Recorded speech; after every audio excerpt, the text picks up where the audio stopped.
Mesdames, bonsoir, messieurs, bonsoir et bienvenue dans cette grande édition d'Histoire sur Canal Télévision. À l'invitation de son homologue tanzanien, le président de la République démocratique du Congo, Félix Antoine Tshisekedi Tshilombo, est à Dar es Salaam pour une visite de travail. Reportage de nos confrères de la presse présidentielle. Suivez. Tanzanie et la République démocratique du Congo partagent une longue frontière lacustre de près de 500 km qui facilite les échanges transfrontaliers. Les deux pays voisins entretiennent aussi de relations de bon voisinage exemplaires. Leurs deux chefs d'État, Félix Antoine Tshisekedi Tshilombo et Samia Suluhu Hassan, avaient manifesté leur volonté de redynamiser les relations bilatérales entre la République démocratique du Congo et la Tanzanie et de les consigner par une série d'accords et protocoles d'accords.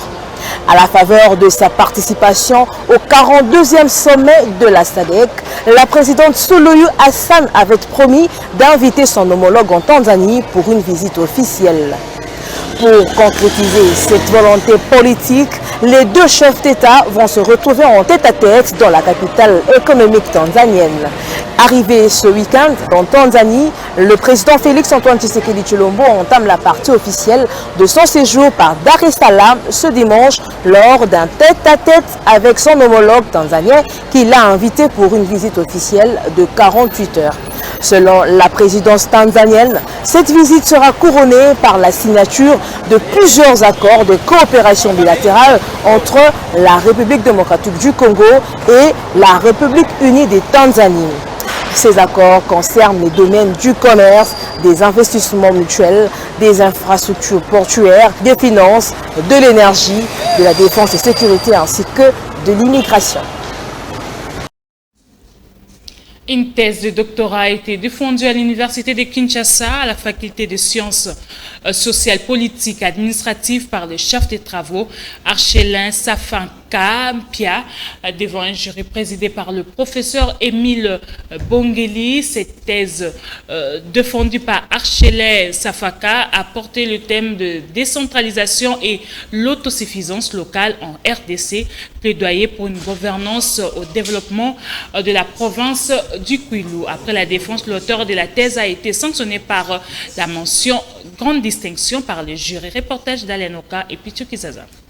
Grande distinction, c'est la mention attribuée au chef des travaux Archelin Safaka Mpia de la faculté des sciences sociales, politiques et administratives de l'université de Kinshasa par le jury présidé par le professeur Émile Bongeli, et c'est après la brillante défense de la thèse de doctorat par les récipiendaires. Cette thèse de doctorat du promoteur, le professeur Jean-Pierre Lotei Ilangobanga, a porté sur les thèmes de la recherche, la décentralisation et l'autosuffisance locale en République du Congo, plaidoyer pour une gouvernance participative et au développement de la province du Kwilu. L'auteur de cette étude a porté son attention sur les causes d'échecs récurrents qui empêchent le décollage des provinces après la décentralisation. Pour Archelin Safaka Mpia, les échecs dont il est question sont les résultats de diverses susceptibilités au sous-développement de la province du Kwilu, divisée en deux blocs, le nord et le sud. Face à ce déficit, l'auteur de la thèse propose pour la relance du développement de la province du Kwilu la stratégie de la gouvernance participative à multiples niveaux qui va intégrer à coup sûr les communautés locales dans la dynamique de gestion et de réalisation de développement par la création des centres locaux de développement et de gouvernance participative. Après la défense, le jury s'est retiré. Au retour, le président du jury, le professeur Émile Bongeli, a déclaré prendre distinction la mention attribuée au chef des travaux Archelin Safaka Mpia. Après délibération à huis clos, le jury a pris la décision suivante. Monsieur le chef de travaux François Mpia Archelin a réussi avec la mention grande distinction. À cette occasion, le secrétaire général de l'université de Kinshasa chargé de la recherche, le professeur Antoine Chipi, a déclaré Archelin Safaka docteur en sciences politiques et administratives, cela par la dotation des insignes universitaires, la toge et autres qui symbolisent la tradition universitaire. Les livres et autres ressources pédagogiques des étudiants seront disponibles à la bibliothèque gratuite en ligne du ministère de l'Enseignement supérieur et universitaire. La cérémonie de lancement de l'interconnexion des universités et instituts supérieurs en République démocratique du Congo s'est déroulée à l'IEC Kinshasa sous la supervision du ministre de tutelle Moïndo Nzangi Boutondo. Clavier à la Diaco. Reportage. Les étudiants congolais accéderont gratuitement à la bibliothèque numérique pour leurs recherches et ressources pédagogiques. L'interconnectivité des établissements de l'enseignement supérieur et universitaire de la RDC a été lancée à l'IEC Kinshasa sous la supervision du ministre des tutelles Mohindo Nzangi. Le ministère de l'enseignement supérieur et universitaire a fait la commande des ordinateurs. Voilà les spécimens que nous venons de valider. Il a tout ce qu'il identifie comme ordinateur de l'enseignement supérieur universitaire. Et 150 000 vont arriver au pays avant décembre. Donc, ceux qui n'ont pas de smartphone, vous allez utiliser les ordinateurs. Mais l'objectif, c'est de faire tout pour que les étudiants accèdent gratuitement, je le dis bien, gratuitement à toutes ces ressources. Mais pas seulement les étudiants, même les enseignants. En tant que gouvernement, nous sommes en train d'acquérir encore des équipements de plus grande capacité de stockage pour que vous puissiez avoir un accès assez vaste aux ressources. Mais déjà les ressources que vous avez aujourd'hui sont tellement vastes que personne ne dira qu'il n'a pas fait la recherche. Les exigences du système LMD respectées à l'IEC Kinshasa dans la vision de la grande école des commerces, le directeur général de cet établissement, le professeur Émile Ngoï Kassongo, a loué la matérialisation du projet du président de la République Félix Antoine Tshisekedi, favorisant la transformation numérique en RDC. L'accès gratuit à cette bibliothèque en ligne sera conditionné par une carte SIM Academia. Nous sommes allés trop vite. Juste après la défense de sa thèse de doctorat à l'Université de Kinshasa, le docteur Archelin Safakampia s'est dit satisfait de son travail qui apporte le matériau à la science et à la gestion de l'administration publique et privée dans le cadre de la décentralisation en RDC. Il a saisi l'occasion pour annoncer qu'il s'engage à former les esprits universitaires. Alanoka a recueilli tous ses propos.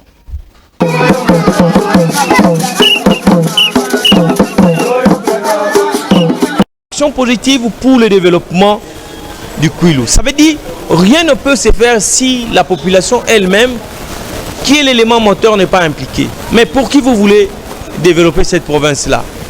En analysant ce qu'on appelle un territoire, il n'y a pas un territoire sans population. C'est pourquoi nous nous disons tout doit se faire par la population et pour la population, rien que pour cette population-là.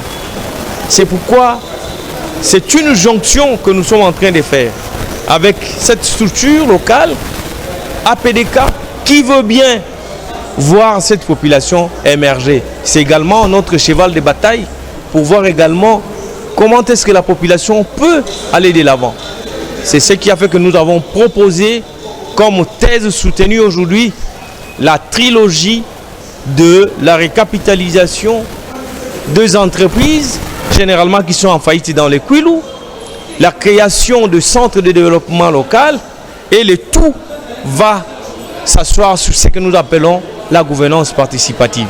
C'est pour cette raison que nous avons pensé aujourd'hui s'égayer ensemble avec les autres et surtout avec le responsable de cette ONG qui veut prendre également aussi le développement de la population locale à bras le corps.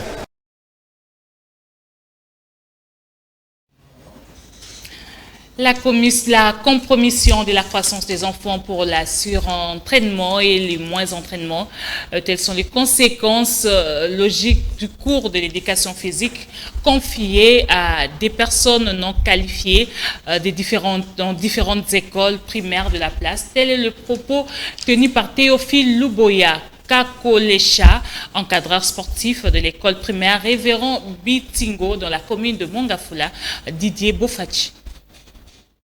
L'insertion du cours d'éducation physique au programme de l'éducation primaire et secondaire ainsi que sa dispensation par des personnes qualifiées, telles sont les recommandations de la Charte internationale de l'éducation physique de l'UNESCO adoptée en 1978.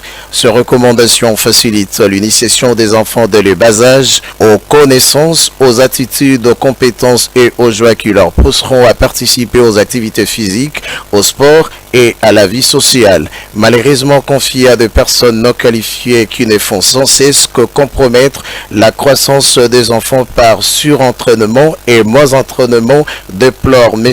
Théophile Louboya, encadreur sportif à l'école primaire Révérend Bitingo. Dispenser le cours de l'éducation physique, ce n'est pas facile. Vous devez quand même connaître les étapes. Actuellement, la science sportive a évolué. Donc ça demande vraiment un encadreur approprié pour dispenser ces cours. Un enfant doit être bien encadré. Un enfant qui n'est pas bien encadré, vous verrez même sa croissance là, c'est difficile. Donc ça fait partie des entraînements que l'éducateur physique est en train de donner.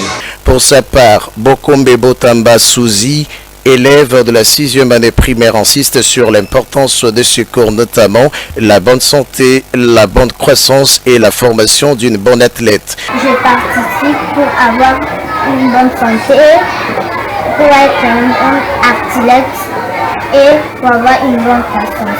Il est donc impérieux d'assainir ce domaine par l'utilisation de personnes ayant qualité afin d'éviter le surentraînement et le moins entraînement par la surveillance systématique des efforts ainsi que des observations strictes de différentes phases d'exercice.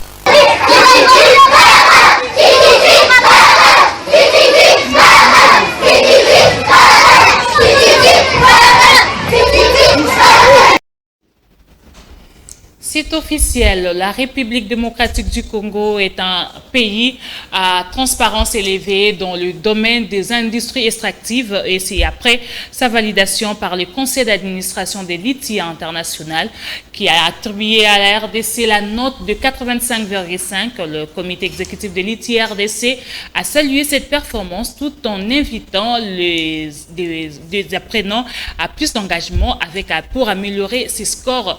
Un commentaire de Jean Pinjonji sur les images de Picho Kizaza. Le score de 85,5% obtenu par la RDC à l'ITIE international est salué par le président du comité exécutif de l'ITIE République démocratique du Congo. À cet effet, il a officiellement annoncé la volonté gouvernementale de capitaliser cet acquis, voire le bonifier pour une éventuelle amélioration du score, jusqu'à atteindre le statut du pays à transparence très élevée. Le travail, la pertinence et l'abnégation devront être des mises sans relâche et ce au quotidien. Cette cote élevée de transparence marque quand même un grand retour de notre pays parmi les pays qui sont cotés comme étant des pays transparents, notamment dans la publication des rapports et de tout ce que nous avons comme accord avec les partenaires qui œuvrent dans le secteur minier, dans le secteur hydrocarbures, le secteur forestier. Vous savez très bien que beaucoup d'investisseurs fuient les pays où il n'y a pas de transparence par peur d'être indexés pour des questions notamment de blanchiment de capitaux. Donc, le fait que nous ayons un score élevé montre que les gens peuvent venir investir sans avoir peur d'être indexés pour blanchiment de capitaux. Dans la foulée de cette importante étape relative à la validation de la RDC, le comité exécutif a adopté après amendement le décret instituant l'ITIE en RDC. Il en a été de même du rapport d'activité du secrétariat technique pour l'exercice 2016-2020. Très loin d'être le résultat de simples accords, la présence de Félix-Antoine Tshisekedi Tshilombo à la tête de la nation traduit le couronnement du combat des 13 parlementaires. C'est ce qu'explique l'un des pionniers et cofondateur de l'Union pour la démocratie et le progrès social, UDP son cycle, Christophe Ilonga. Il faut que l'opinion se rende compte, sache que l'élection de son Excellence, M. Félix-Antoine Tshisekedi Tshilombo, à la tête de notre pays, c'est le couronnement des efforts des 13 parlementaires. Ces parlementaires qui, en 1980, avaient bravé la dictature de Mobutu en créant le 15 février 1982 l'Union pour la démocratie et le progrès social, l'UDPS. Donc, malgré les turbulences qui ont jalonné l'arrivée d'un des deux fils de l'UDPS à la tête de notre pays, nous ne pouvons pas attribuer cette victoire à un Kidam ou à XY. L'UDPS est créée en 1982, le 15 février, c'est connu. Elle a mené une lutte qui a abouti à l'élection du président actuel de notre pays, qui est d'ailleurs le fils d'un des fondateurs historiques, le défunt Étienne Tshisekedi. C'est tout à fait normal que c'est le fruit de la lutte qui a commencé avec les fondateurs du parti. Si vous nous voyez en train de mener cet activisme politique avec des rencontres à gauche, à droite, c'est pour nous préparer aux échéances prochaines. Il ne serait pas à la tête du pays s'il n'a pas été membre de l'UDPS. Alors s'il a été membre de l'UDPS, l'UDPS a ses géniteurs. Alors, ces géniteurs, qui sont-ils? Dans le langage le plus simple, on les appelle des fondateurs. Il est le produit de ces fondateurs. Parce que ce sont eux qui ont créé le parti UDPS, qui se sont battus pour l'amener jusqu'à cette génération, pour que lui se retrouve président de la République, au nom de l'UDPS. Merci de nous avoir suivis depuis Mbandaka. C'est la fin de cette grande édition dirigée coordonnée par l'équipe technique coordonnée par Koupar Bola, Soulemboyo, Tony Binda. Dieu voulant, je vous retrouve encore le samedi prochain, même chaîne, même heure de demain. Vous allez retrouver Sylvain Malanda dans le journal de la semaine. Quant à moi, je vous dis bye bye.